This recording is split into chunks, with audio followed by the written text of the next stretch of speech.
Centuries before the time of legend, Soar's copper citizens had been warriors and hunters. Now its inhabitants grew vegetables and herded sheep and goats. For Soar was the chief supplier of crops and animal proteins for the New World. Joseph had lived here his entire life. His parents had taught him to grow corn, beans, and peas.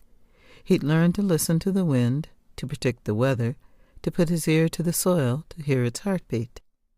And he learned that all creatures have a soul, no less worthy of respect than his own.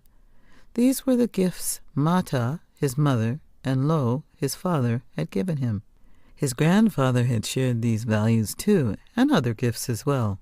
Tales of long-dead warriors and bloody battles, of evil magicians and shapeshifters, and of a war between good and evil that never really ended.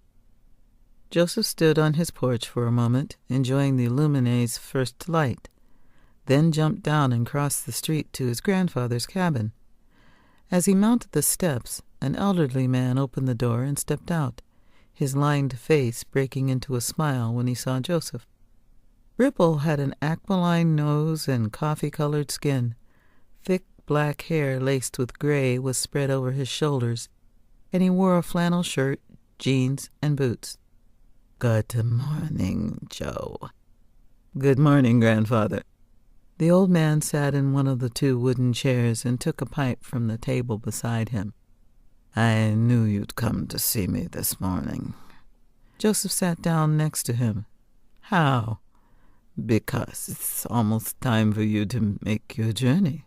The young man slapped his thigh. "Damn, you're amazing. How do you always know what I'm thinking?" Ripple chuckled. "An elder's intuition." "She came to see you again." "Last night." "So, what are you waiting for? Go to Topaz. Find your destiny." Elbows resting on his knees, Joseph rubbed his hands together. "Just like that, huh? Why not? You don't think it's crazy for me to move halfway across the New World because of a dream?" "I think you'd be crazy not to. I'd have left the first night she visited me. Besides, you were never meant to be a farmer.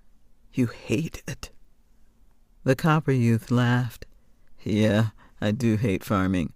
But what about you, with all your stories of blood and magic? How can you settle for—" He waved his hand. "This. I'm an old man.